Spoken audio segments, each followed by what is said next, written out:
Hello Photoshop Senior Edition folks. Today we're going to work on trying to straighten some images up. And these things happen depending on the camera that we're using or the lens that we're using at the time. A couple of images here that are definitely, the buildings are definitely at the wrong angle, pushed inward, pushed outward, whatever may be the case. This one I believe was shot with a cell phone and you can see this left side coming in, this right side coming in. So everything here is, the perspective is just wrong. The main part of the church seems to be leaning back into the image while the sides are caving in on the middle. In this image we've got this back end looking like it's distorted. So let's tackle this one first, and it's much easier than what you might think it would be, but you got to kind of get used to the tool, just like everything else in Photoshop. This is handled with perspective warp, but what we need to do first is make an exact copy of the background layer. So we're going to do a Control or Command J to work on that layer instead. So let's go back, edit perspective warp. Now your cursor will turn into this crosshair with these several dots lined up, and you'll see once you drag out a selection what that represents. And you can drag out as many of these in the image as you want. However, each one of these works independently, and you can really create havoc inside your image if you're not careful. You have to watch your lines and so forth, or you can really end up with a mess. So really the things that are going on in this image aren't that the perspective is messed up several different places. The perspective is messed up in one place, affecting everything. So what we're going to do is Control Z to Control Alt Z. No, we will just step back out of this and turn it back on again. Perspective warp. All we really need to do is make a selection right here. We're going to line that up with this wall. I'm just going to drag that over. You don't have to hold down the Control key or anything like that. You just click it and drag it. And I want this to run straight up and down with the building. And now all I have to do is hit Enter on the keyboard. Those dots change, and now we're ready to warp. So I'm going to click on this black one over here, this black dot, and drag it to the left, and notice how the rest of the image starts shaping up. Then hit the Enter key again, and it transforms the image with the perspective fixed. Now we did lose information at the top of the image. If we turn this one off, you can see that we had the crosses up the top of the spires before, and now that we've straightened it up, that's chopped off. That's the danger of filling your frame with your subject.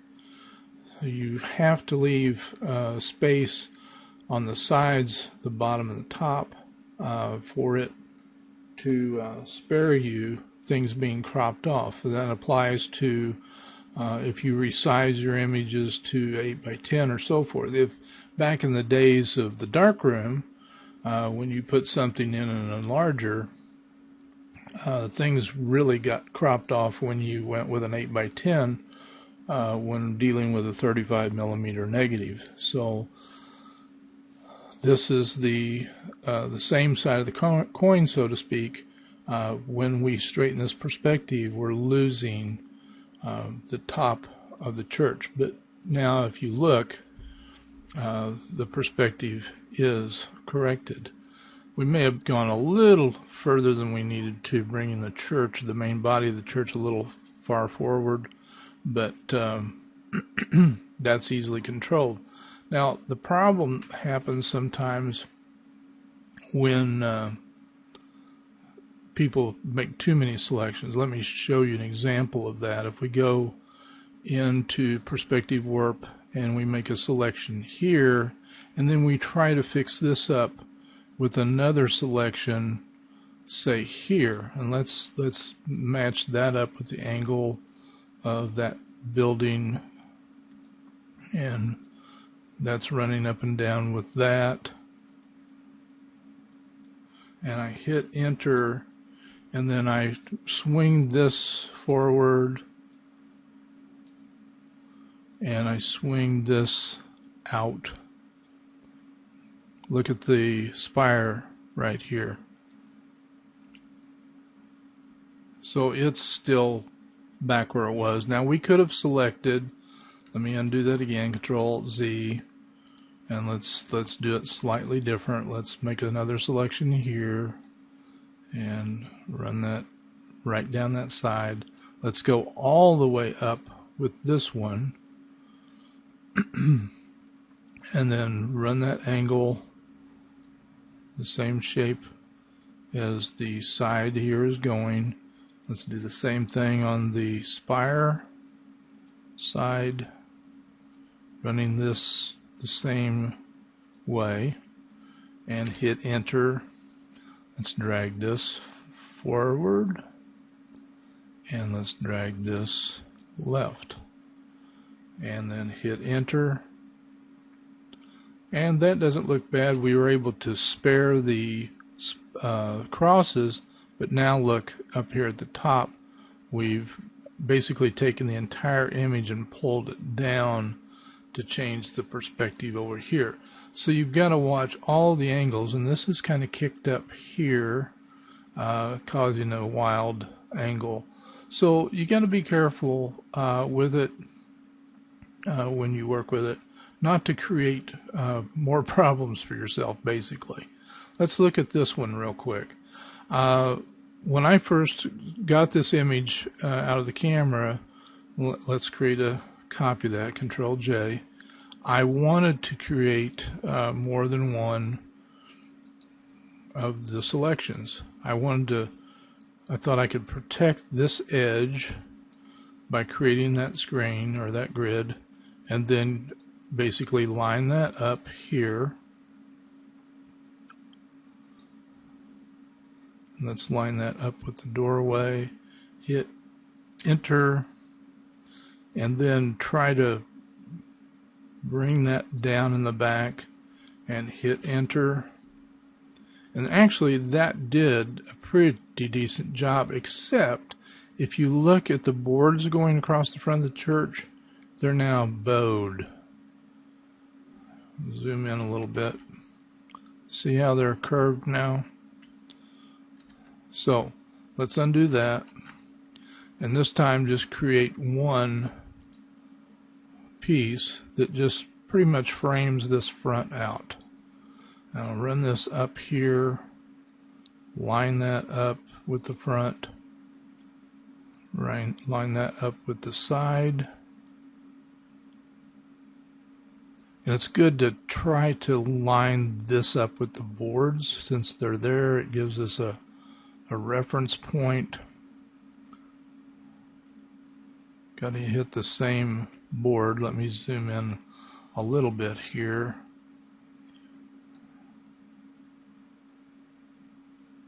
They're not running across just right, are they? Let's see. There's a little curve in them anyway in this shot. So we're just going to go with that. That looks pretty straight, and probably part of the perspective issue is causing that warp already. So let's just hit enter, and let's grab this corner and see the whole image is basically being rotated around. So let's Control Z that and do that again. Let's try it down here and hit enter. It's a big change, and it's not bad. We've got a little issue over here in this corner. See how it's So this would be a good one to do a crop on. So if we ran the marquee down there and did an image crop, our image is now going to be a lot better. So that should give you some ideas on perspective warp. You see trees. See, we've got the same thing going on over here on this bottom left corner. Let's try it again.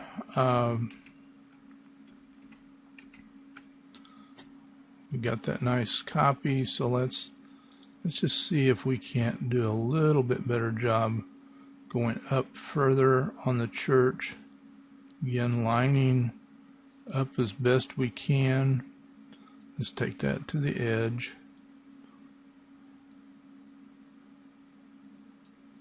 Hit enter and see what we can do. Just a little bit goes a long way. Hit enter, and let's look at the before and after. That helps a lot. I could spend more time and get this a lot better. The idea is not to cause issues for yourself like that. Obviously this can be cropped pretty good. You're going to lose a little bit off that back. Image crop, and turn the marching ants over with the Control D. We've gone a little bit too far back. See, it's weighed more going to the top right. But anyway, I think you get the idea that sometimes it's not the best route to go with making lots of those frames to make adjustments. Sometimes there may be several buildings in it that you can't control otherwise, but something as simple as this particular image is probably could be very well handled. Let me revert this and make a copy and try it one last time. And let's try doing this. We'll line this part up and hit enter and see if we can't do a little bit better job. I'm pushing it up a little bit right here. I think you see what's happening right there. If we hit enter, a ginormous amount of change to it. Let's see if we can crop it. So I'm going to start right here with my marquee. See how much we can keep. I'm going to add a little. I can't really add a little there. Let me line that up and crop that off. And image crop. So we've lost some of the real estate around there, but we definitely have made a vast improvement overall on the image. And again, this is one of those images. Let me back up again. Let's turn this on. This is one of those, well, we've already cropped it. Let's go back where we reverted. This is one of those images, again, where it would have been a good idea to give more room at the bottom and the top and this right side. Just a little bit more goes a long way, because when you have to crop, sometimes you will lose those important things. I love the lighting that's coming through the trees on this.